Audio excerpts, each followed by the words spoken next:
ఓం మహాగణాధిపతయే నమః. ఓం గురుభ్యో నమః. ఓం శ్రీమాత్రే నమః. పరమేశ్వర స్వరూపమైనటువంటి జ్యోతిష, వాస్తు మరియు ఇతర అనేకమైనటువంటి శాస్త్రములను మనకు అందించినటువంటి మహర్షులకి నమస్కారం. హయగ్రీవ హయగ్రీవ హయగ్రీవేతి యో వదేత్తస్య నిస్సరతే వాణీ జనుకన్యా ప్రవాహవత్.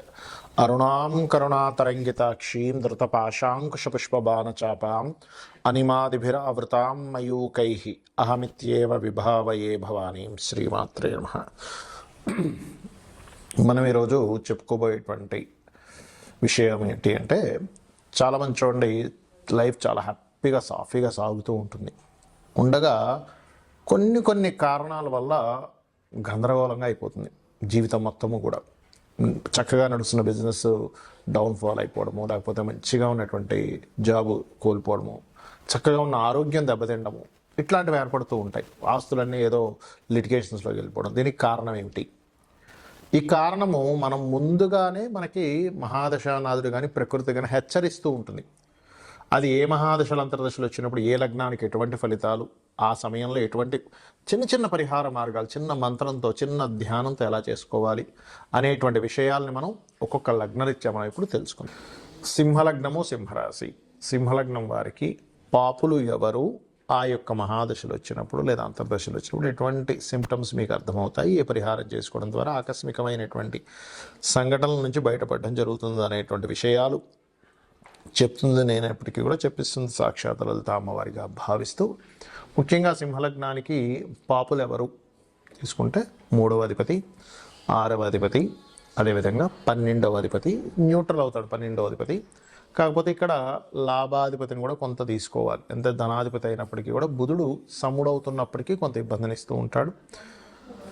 ఈ యొక్క గ్రహాల యొక్క స్థితిగతులు కనుక తీసుకున్నట్లయితే మనకి ఈ విషయాలు చెప్తుంది నేనైనప్పటికీ కూడా చెప్పిస్తుంది సాక్షాత్ లలిత అమ్మవారిగా భావిస్తూ, ముఖ్యంగా ఈ సింహలగ్నానికి ఎవరైతే ఈ షష్టమాధిపతి, తృతీయాధిపతి శుక్ర శనులు ఉన్నారో, సర్వసాధారణంగా అందరేంటి శుక్ర మహర్దశ అంటే అద్భుతం అనుకుంటారు. అలా అని కాదు. ఇక్కడ శుక్రుడు బాగుంటేనే అద్భుతం అండి, బాగోపోతే అద్భుతం ఏమీ కాదు, గుర్తుపెట్టుకోండి. అంటే చిన్న ఎగ్జాంపుల్ చెప్తాను. మీరు ఒక కూర వండుకున్నారు, ఫ్రెష్గా ఉంటే అద్భుతం, పాడైపోతే అదే కూర అద్భుతం కాదు, అంతే కదండి. మీ ఇంట్లో పిల్లవాడే ఉన్నాడు, మంచి విద్యాబుద్ధులు ఉన్నాయి, మీ ఇంటికి సహాయం చేస్తాడు, మీ ఫ్యామిలీకి సపోర్ట్గా ఉంటాడు. పాడైపోయి వ్యసనాల బారిన పడితే అదే పిల్లవాడు ఇంట్లో ఉండేటువంటి ధనాన్ని అపహరించి తీసుకెళ్ళి అక్కడ వ్యసనాలకు గురైపోయి ఖర్చు పెడుతూ ఉంటాడు. కాబట్టి ఏంటంటే ఇక్కడ శుభుడు పాపి ఒక ఎత్తు, ఆ శుభుడు శుభుడుగానే ఉన్నాడా, ఆ పాపి పాపిగానే ఉండి ఏమైనా రూపాంతరం చెందాడా అనేది తెలుసుకోవాలి ఇప్పుడు కూడా జ్యోతిషాస్త్రంలో. అయితే ఇక్కడ మన సింహలగ్నానికి కానీ చూసుకుంటే 3వ అధిపతి శుక్రుడు యొక్క ఫలితాలు కానీ శుక్ర మహాదశ సంబంధించిన వస్తున్నప్పుడు చిన్న మిస్కమ్యూనికేషన్స్ వల్ల ఉద్యోగాలు పోతుంటాయి. కాబట్టి శుక్రదశలో శుక్ర ఫలితాలు ఇచ్చేటప్పుడు జాగ్రత్తగా ఉండాలి. ముఖ్యంగా స్త్రీలతో మిస్కమ్యూనికేషన్ జరగకుండా ఉండాలి. మరియు శుక్రుడి యొక్క ఫలితాలు జరిగేటప్పుడు మీరు అమ్మవారి ఆరాధన చేయండి, ఇబ్బంది రాదు జాబ్లో. ఇక రెండవది శని షష్టమాధిపతి, సప్తమాధిపతి అయ్యాడు. శని అంటే ఏంటి? 7వ అధిపతి, 6వ అధిపతి. మీ యొక్క జీవిత భాగస్వామితో ఏదైనా అనవసరమైన గొడవలు వస్తున్నాయా? మీ జీవిత భాగస్వామి పేరు మీద ఏదైనా లోన్స్ తీసుకుంటున్నారా? మీ జీవిత భాగస్వామికి ఏదైనా అనారోగ్య సూచనలు ఏమైనా వస్తున్నాయి అనేటువంటిది శని మహాదశలో జాగ్రత్త పడాలి. మరి ఇక్కడ ఈ శని పాడైతేనండి, బాగుంటే ఏం కాదు, బాగుంటే చక్కగా ఆవిడ పేరు మీద లేదా అతని పేరు మీద లోన్స్ వచ్చి విపరీతంగా దాని ద్వారా అసెట్స్ కొని ఇంకా అద్భుతమైన స్టేజ్కి కూడా వెళ్తారు. అందులో ఎటువంటి సందేహం లేదు. ఎందుకంటే సింహలగ్నానికి చతుర్థ భాగ్యాధిపతి కుజుడు అవుతాడు. కాబట్టి ఆ యొక్క కుజుడు సర్వసాధారణంగానే యోగకారకుడు, ఈ యొక్క లగ్నానికి ఉభయ కేంద్ర కోణాధిపతి అవుతున్నాడు. కాబట్టి అయితే ఇక్కడ మనం అర్థం చేసుకోవాల్సింది, ఈ శని కనుక పాడయ్యాడు వివాహ జీవితం మీద ఎఫెక్ట్ చూపిస్తూ ఉంటుంది. శని దశ వచ్చినా శని మహాదశలో వేరే గ్రహాలు ఆ శని గ్రహాన్ని ప్రభావితం చేస్తున్నా కూడా, అలాంటప్పుడు మీరు సింపుల్గా ఏం లేదు, నిత్యము ఆంజనేయ స్వామి ఆలయాలకు వెళ్ళడము, బెల్లము గోవుకి తినిపించడము, చక్కగా నువ్వులు దానంగా ఇవ్వడం, నూనెని దీపారాధన కోసం వాడుకోవడానికి ఇవ్వడం చేయండి. అప్పుడు ఇబ్బంది అనేటువంటిది రాదు. మరి బుధుడి సంగతి ఏమిటంటే, ద్వితీయ లాభాధిపతి ఒకవైపు కొంతవరకు శుభుడన్నారు, కొంతవరకు అన్నారంటే, ఈ ద్వితీయ లాభాధిపతి మంచి శుభత్వాన్ని కలిగి ఉంటే ఖచ్చితంగా శుభ ఫలితాలు వ్యాపార రూపంలో ఇస్తాడు. ఇదే బుధుడు కనుక పాడైతే మీరు వ్యాపారం పెట్టి ఇబ్బంది పడతారు, గుర్తుపెట్టుకోండి. కాబట్టి బుధుడి విషయంలో చాలా జాగ్రత్తగా ఉండాలి. మరి వ్యాపారమే మా యొక్క జీవన ఉపాధి అండి, మేము వేరే చేయలేమనుకునేటువంటి వారు ఓం ఇంద్రగోప పరిక్షిప్త స్మరతో నా భజంగిక ఏ నమః అనే మంత్రం చేసుకోండి, అనే విధాలు బాగుంటుంది. మనకు ముందుగానే ప్రకృతి ఒక్కొక్క సిమ్టమ్ని ఒక్కొక్క రూపంలో అందిస్తూ ఉంటుందండి. అదేమిటంటే అధికారుల నుంచి ఇబ్బంది రాబోతుంది అని అనుకున్నప్పుడు, లేదా గవర్నమెంట్ నుంచి ఇబ్బంది రాబోతుంది అన్నప్పుడు మనం చిన్న చిన్న విషయాల్లో అపకీర్తి వస్తూ ఉంటుంది, మనల్ని అవమానించడం జరుగుతుంటే మనం అర్థం చేసుకోవాలి, ఓహో ఎక్కడో సూర్యభగవానుడికి సంబంధించింది ఎక్కడో నా మహాదశల్లో అంతర్దశల్లో ఇబ్బంది కలగబోతుంది అనమాట అని వెంటనే సూర్య నమస్కారాలు చేసుకోవడము, ఓ మిత్రాయ నమః అనే నామస్మరణ చేస్తూ ఉండండి. లేదా చక్కగా సూర్యభగవాను చూస్తూ భానుమండల మధ్యస్థ భైరవీ భగవాన్యే నమః అనే నామస్మరణ చేసుకుని లలితా సహస్రనామాల్లో అద్భుతమైన ఫలితాలు వస్తాయి. అలాగే మరి కొంతమందికి చంద్రుడు ద్వారా, అంటే ఒక్కోసారి చోట ప్రయాణాల వల్ల ఇబ్బంది వస్తుంది చూసారు, కొంతమందికి ప్రయాణాల వల్ల లేకపోతే చిన్న మాటకి మనసు బాధపడి ఆ మానసికమైనటువంటి ఒత్తిడిలో ఇబ్బంది పడుతూ ఉంటారు. దానికి ఏంటంటే మీకు ముందుగానే చిన్న చిన్న సిమ్టమ్స్ రూపంలో నీళ్లు కింద పడిపోవడం కానీ, లేకపోతే వాటర్ రిలేటెడ్ సంబంధించిన ప్రాబ్లమ్స్ ఎదుర్కొంటూ ఉండడం కానీ, లేకపోతే నీళ్లు తాగుతున్నప్పుడు ఒక్కోసారి పుల్లబారడం అంటారు, ఏదో బుక్ నేను బయటకు వచ్చేస్తాను, అట్లాంటివి జరుగుతుందంటే ఎక్కడో చంద్రుడికి సంబంధించింది ఎక్కడో దోషం ఉంది. అది మీరు అర్థం చేసుకొని చంద్రుడికి సంబంధించిన దానం అంటే బియ్యం దానంగా ఇవ్వడం కానీ, గోవుకి చక్కగా మీరు గోధుమ పిండి బెల్లము కలిపిన పదార్థం తినిపించడం కానీ, ఓం మనస్వినియే నమః అనే నామస్మరణ చేయడం, లేదా ఓం అష్టమి చంద్ర విభ్రాజ అలికస్థల శోభితాయే నమః అనే నామస్మరణ రోజు ఒక 40 నిమిషాలు చేయండి. పెద్దగా మీరు ఏదో పెద్ద చేయాలని రూల్ లేదు, ఈ చిన్న మంత్రంతో కూడా మీరు బయటపడవచ్చు. అదేవిధంగా మరి కొంతమందికి భూ సంబంధించిన వివాదాలు ఏర్పడి మంచి భూమి కొంటారు, అంటే వాళ్ళకి జాతకం తెలియదు కానీ భూమి కొని ఇబ్బంది పడుతూ ఉంటారు, అప్పుడు వారాహి అష్టోత్తరం చేయండి, వారాహి అమ్మవారి స్తోత్ర పఠనం చేయండి, ఖచ్చితంగా భూ వివాదాలు తొలగుతాయి.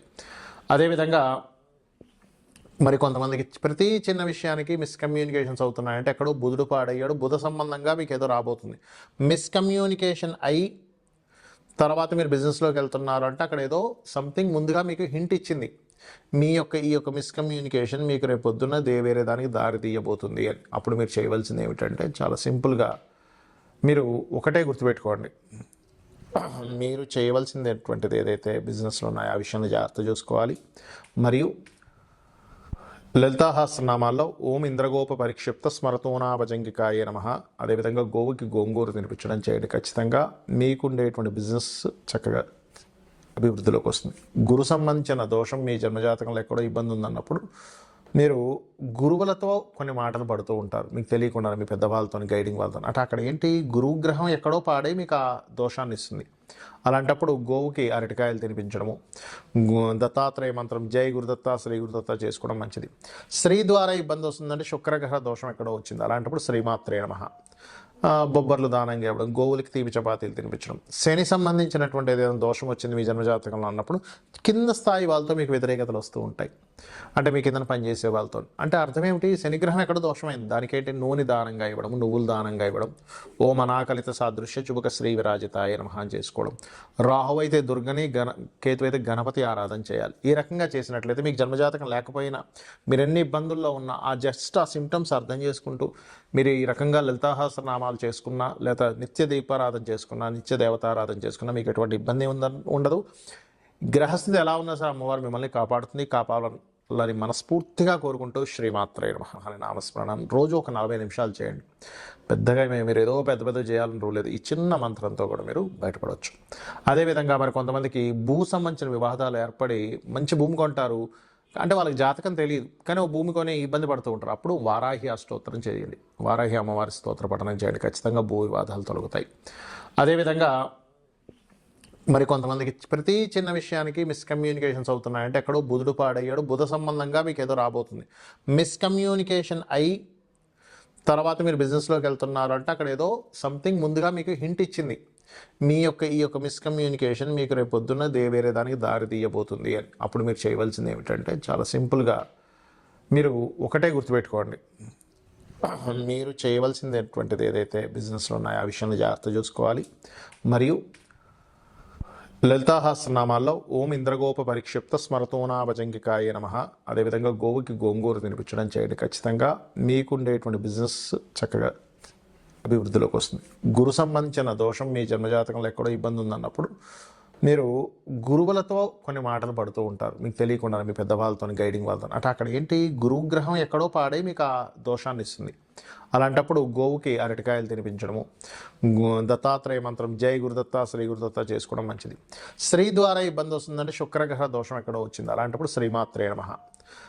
బొబ్బర్లు దానంగా ఇవ్వడం, గోవులకి తీపి చపాతీలు తినిపించడం. శని సంబంధించినటువంటి ఏదైనా దోషం వచ్చింది మీ జన్మజాతకంలో అన్నప్పుడు కింద స్థాయి వాళ్ళతో మీకు వ్యతిరేకతలు వస్తూ ఉంటాయి. అంటే మీ కింద పనిచేసే వాళ్ళతో. అంటే అర్థం ఏమిటి, శనిగ్రహం ఎక్కడ దోషమైంది, దానికేంటి నూనె దానంగా ఇవ్వడం, నువ్వులు దానంగా ఇవ్వడం, ఓం అనాకలిత సాదృశ్య చుబుక శ్రీ విరాజితాయ నమః అని చేసుకోవడం. రాహు అయితే దుర్గని, కేతు అయితే గణపతి ఆరాధన చేయాలి. ఈ రకంగా చేసినట్లయితే మీకు జన్మజాతకం లేకపోయినా, మీరు ఎన్ని ఇబ్బందుల్లో ఉన్నా ఆ సిమ్టమ్స్ అర్థం చేసుకుంటూ మీరు ఈ రకంగా లలితాసహస్రనామాలు చేసుకున్నా, లేదా నిత్య దీపారాధన చేసుకున్నా, నిత్య దేవతారాధన చేసుకున్నా మీకు ఎటువంటి ఇబ్బంది ఉండదు. గ్రహస్థితి ఎలా ఉన్నా సరే అమ్మవారు మిమ్మల్ని కాపాడుతుంది, కాపాడాలని మనస్ఫూర్తిగా కోరుకుంటూ శ్రీమాత్రే నమః.